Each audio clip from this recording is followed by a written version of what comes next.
Welcome to the Vocation and the Common Good podcast. I'm Philip Lourish, your host. Today my guest is Maurice Wallace, Associate Professor in the Department of English and Associate Director of the Carter G. Woodson Institute for African American and African Studies, also at the University of Virginia. Before coming to UVA, Maurice taught at Duke and Yale University. Throughout his academic career, Maurice has also pastored a historically Black Baptist church in rural North Carolina. Here, we'll talk about how his sense of vocation has sustained him within these different worlds. I hope you enjoy our conversation. My God, wherever I go, glory. Where I reap and where I sow, glory. And my hands, they grip the thorn, glory. In the still. You have one vocation and two jobs. Is that the way you would say it? I have a single vocation, two jobs. They don't always feel like the same vocation, and they don't always feel like two jobs.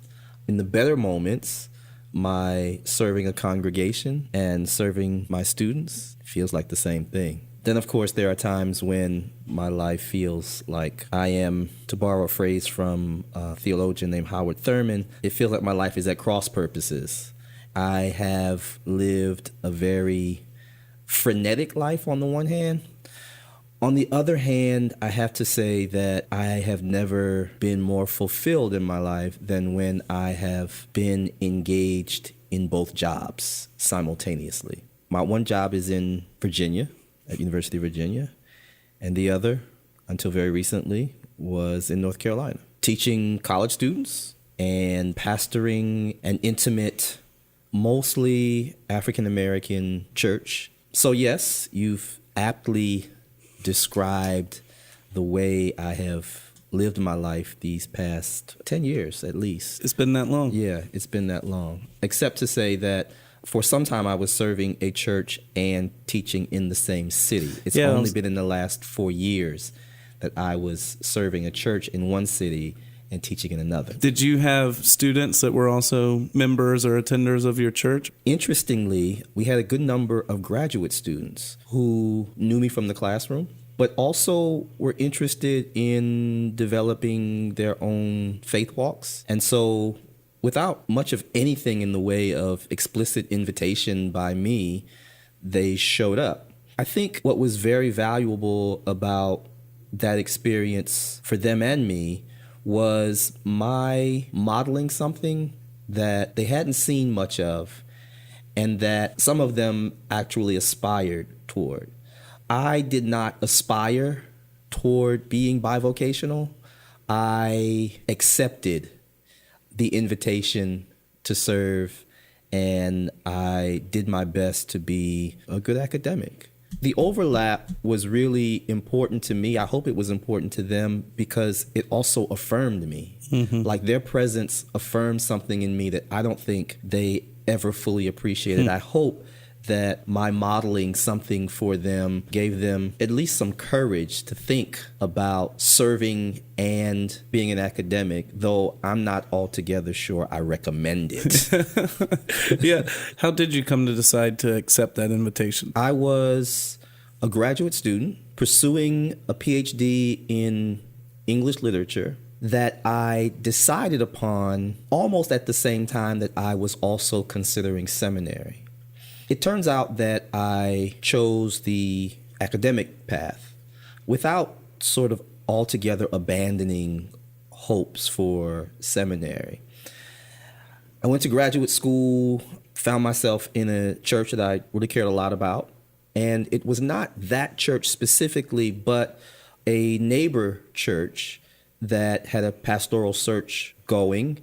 And my pastor at the time recommended me just to serve as a preacher, to be a supply preacher for them. I did that. And so in the last 2 or 3 years of my graduate studies, I found myself also serving a church. Mm-hmm. And it was a very good relationship. And it was only because I finished my PhD and had a job offer elsewhere. This is an interesting story. I stepped down from that position, took my first job at Yale, and while I was teaching there, my wife was enrolled in a public health program. That was a 3-year term.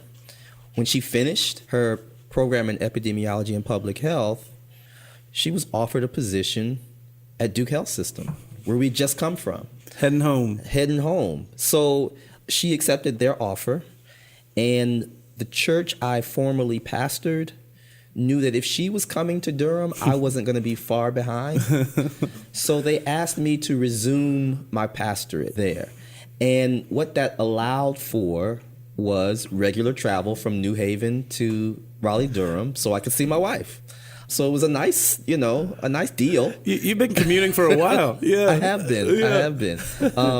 So that happened, and I resumed that, and for several years I dedicated myself to those dual roles. And was that every weekend? Yep, at least 2, maybe 3 weekends. So you were sharing But of course, I was married. I wanted to be there every weekend. Right.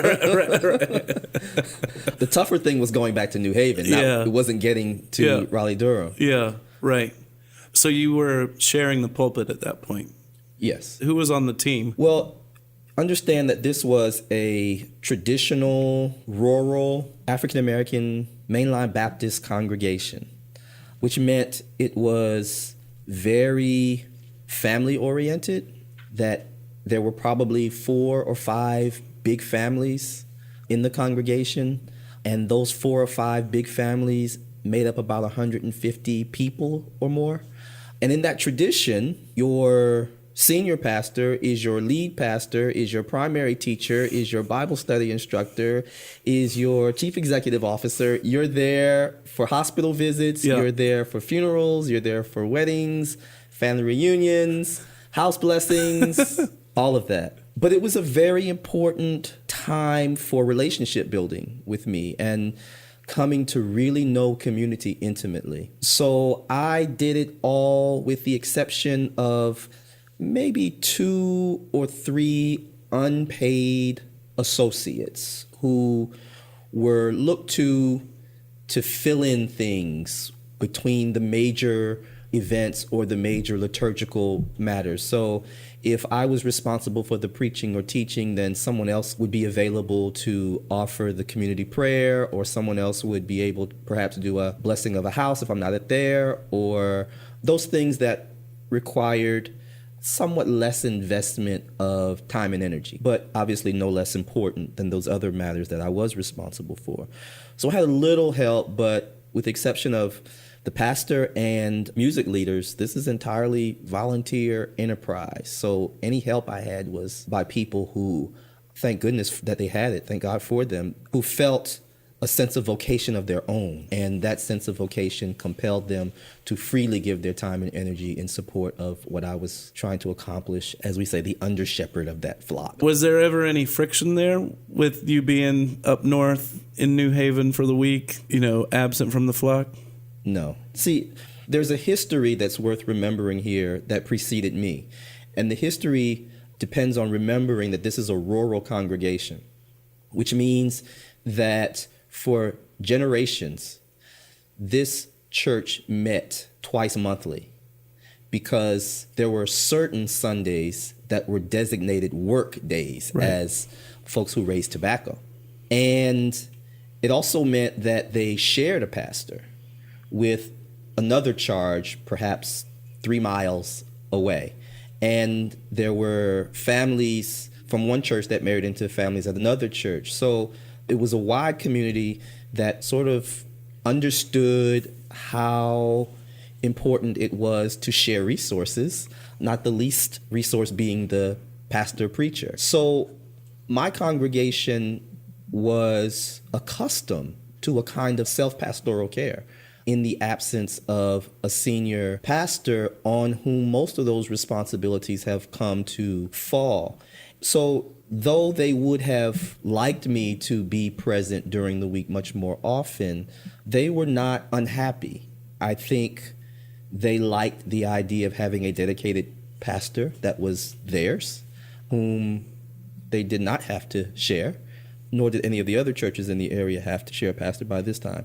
I think they were much more accommodating because I was young at the time and because they knew how to care for one another as community members. And that's a really nice thing to see. The only downside to that dynamic in my mind is when there's a pastoral search, it could take a while. And there's no urgency because so much of what we expect pastors to do, they can do themselves as lay people. Again, it's really a nice thing. But if you're in seminary looking to pastor, you don't want them to wait a long time to decide. Right. You want to know you're going to be employed when you leave seminary. What do you think would be different if more churches had bivocational pastors? I don't think that bivocational pastors, generally speaking, I don't think they're going to be effective anymore. I think the clip at which we live our lives is so fast-paced, and that the pastorate has become so nearly professionalized that it's the rare congregation that would not want and expect full-time attention and service. You know, I think that if there are congregations that are rethinking what it means to be a full-time ministry, then there might be possibilities there. But as far as I can tell, things are moving in the other direction, that churches that have not thought of themselves historically as full-time are actually now trying to fill the weekend with activities, events, worship. And that's not all bad, but it does mean that it's tougher and tougher for someone to be bivocational and give his or her best energies to a church. It's a pastor's best energies I think a church desires, has come to expect, and even pastors I think want to give. So it's a tough thing, and probably much tougher today than it was even 15, 20 years ago, and it may get even tougher.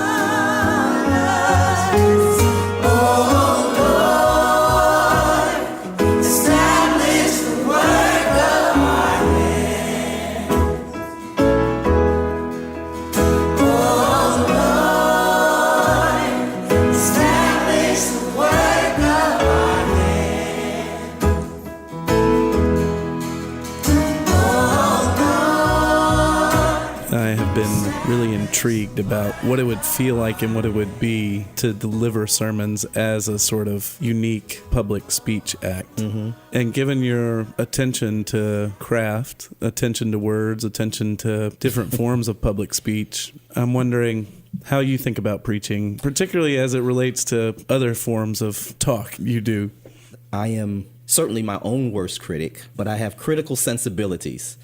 And I said that because I have said only half jokingly as an academic that academics make the worst preachers because we're often too given to presentation and therefore also sometimes too self-conscious about the preaching act.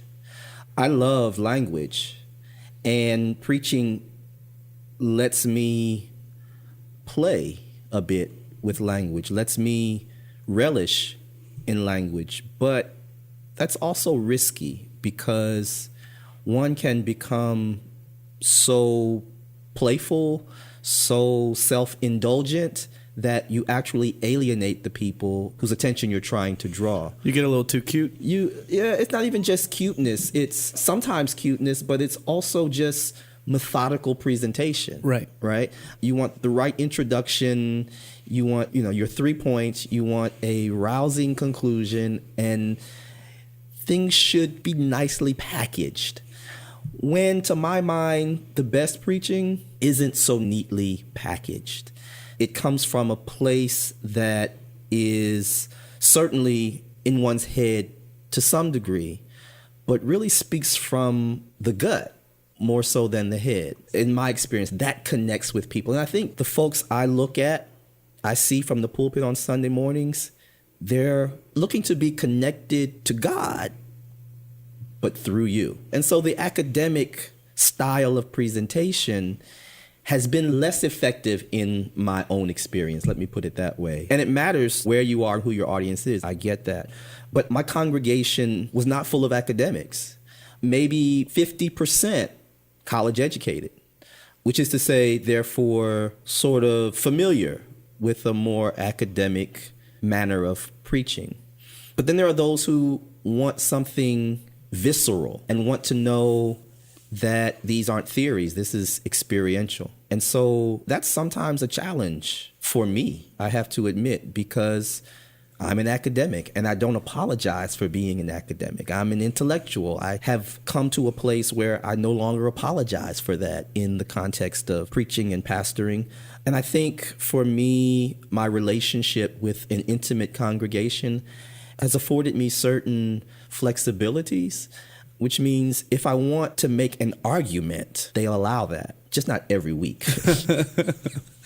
Does it act back? Does that desire or that compulsion to feed the sheep, to sort of speak to them from the word for today, does that act back on academic work or anything else? It reminds me who I am in the first place, which is to say that the same demographic I described my congregation as constituting was also the demographic of my childhood congregation. And that's the congregation that shaped me. So that coming back, that return is a reminder of who I am. It helps me keep my feet on the ground. But it also shows up academically in this respect, that in their own way, my tribe, they're all theorists. In their own way, they're all critics. If one has an ear bent to hear what the Spirit may be saying through people who are not equally credentialed, right? And I've learned to revere that. In fact, almost envy it. I've met people who are way smarter than I am and spent fewer years in school than I did. Like, why couldn't I have gotten it so easily, right? I was in school as long as I was in school because it just took me that long to learn, right? Whereas there are people I know, friends and members of our congregation and community members, lay people who are brilliant on their feet.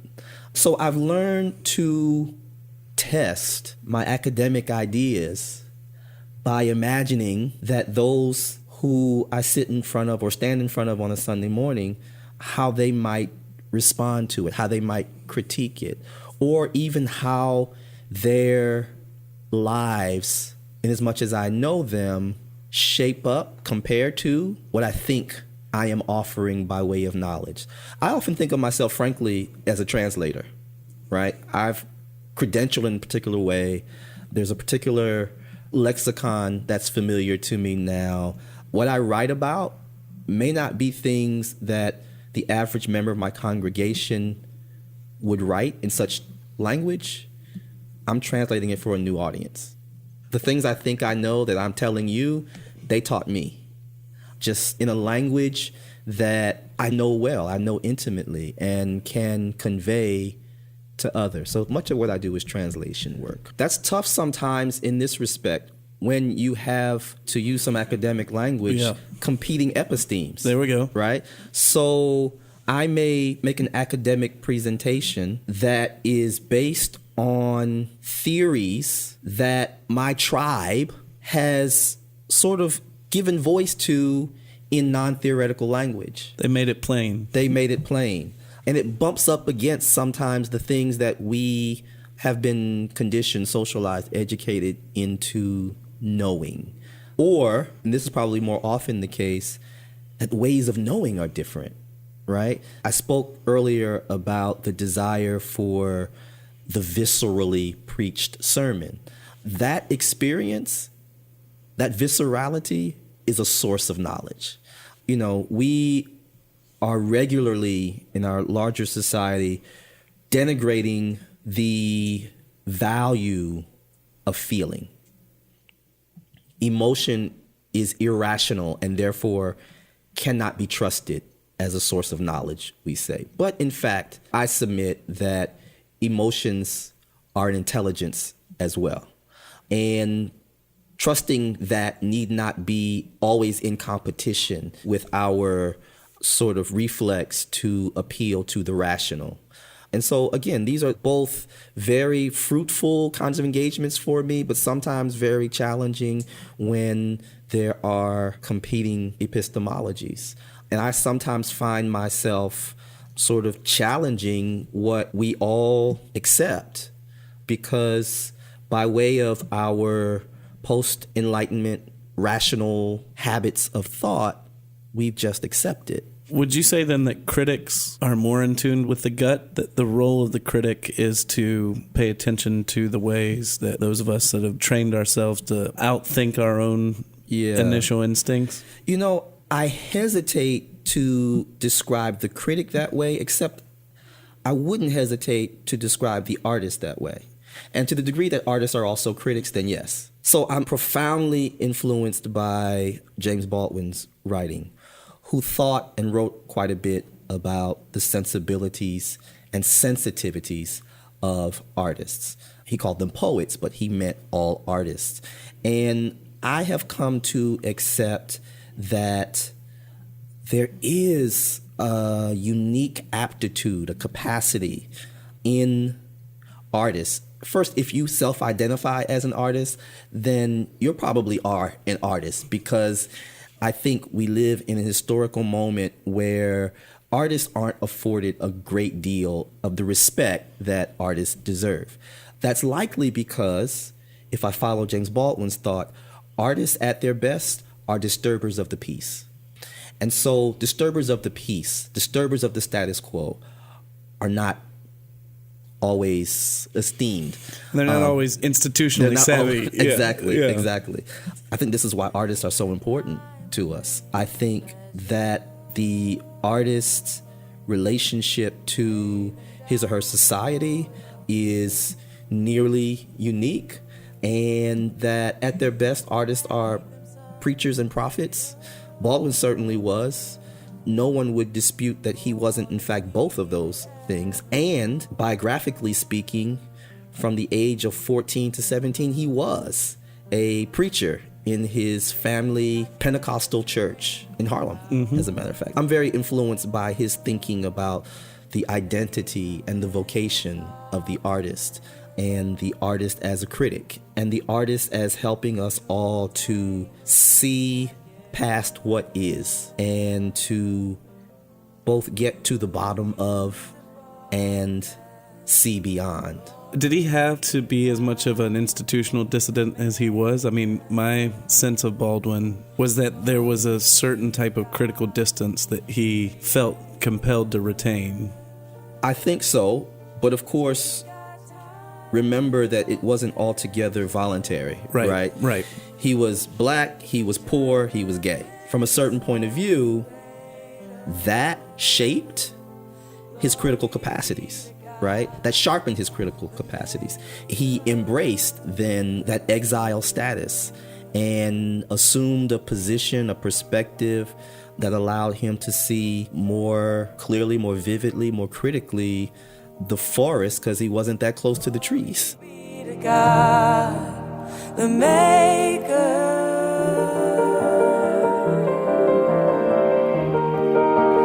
Glory be to God.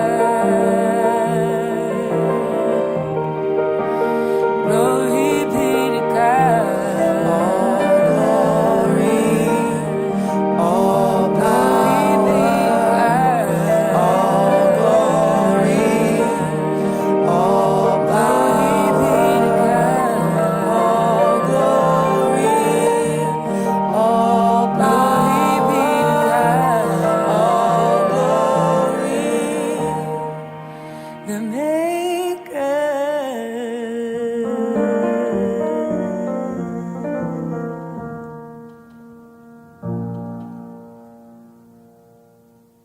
So in 1965, James Baldwin debated William F. Buckley in the Cambridge Union on the question of whether the American dream is at the cost of the American Negro. Yeah. I assume you've seen the footage. Yeah. The most amazing moment to me was, Baldwin does his thing. Buckley gets up there and accuses James Baldwin of putting on an English accent. Yeah. and it cuts to Baldwin, and you see his eyes jump up. Yeah. That guy is accusing me of being an imposter. Yeah, yeah. And is really poignant for me, not knowing nearly as much about Baldwin as you do, but it was this moment of a certain type of both cementing of a dissident status. Mm-hmm. I'm not one of you Cambridge white guys, nor am I from the New York that William F. Buckley lives in. And there's nothing in his speech that would hint that he was seeking membership. Not at all. Not at all. Right. So that makes it all the more remarkable. The other thing that's remarkable about that speech, I have to say, is that speech, as it were, is collected in the Library of America's volume of James Baldwin essays. It is edited by Toni Morrison. It is included in the volume verbatim, which is to say he was speaking essay. Right. That's a remarkable thing. There's very little of the in-between ahs and ums and hms, and there is clear thoughtfulness going on. But I've always been astonished, and again, this may also speak to the earlier question you put to me about being an academic and preaching, that he could speak apparently without notes in such a way that one only has to transcribe the words and you have a publishable essay. How remarkable is that? To say nothing of the content, right? The content itself is remarkable. And clearly, to the degree that anyone would see Baldwin and Buckley as in some sort of competition, and those students, of course, did, the nod went to Baldwin. Of course. And he brought the house down. Yeah, he did. He did. The criticism from William F. Buckley that somehow this man is not authentic, this man is a fraud, felt so cheap and so surprising to Baldwin in that moment that it feels like it's bigger than just that moment. Yeah. One wonders if, in fact, Buckley imagined that Baldwin was an imposter because surely no one born with the sort of deficits Baldwin was born with could be serious and as responsible, accountable, learned in his words as this guy is. And he sort of pulls the rug out from under Buckley before Buckley even gets to stand up. And, one wonders what he was expecting. That's the other thing. Like, could Baldwin's surprise be the surprise of, who did you think I was? Yeah, right. And ironically, Baldwin had titled essays and books after this phenomenon of misrecognition. Nobody Knows My Name. It's the title of a long essay. No Name in the Street is another one.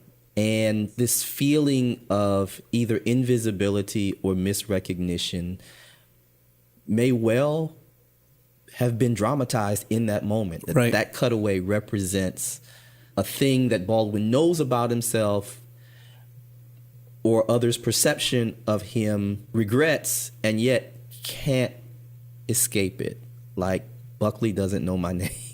That's really powerful, and that's something that I've been thinking a lot about in terms of the power of naming, the power of language to not create a world, but name a world rightly. And it seems to me that's part of what preaching is. It seems to me that's part of what academic work is. It's part of what human work is. We're naming. Yeah.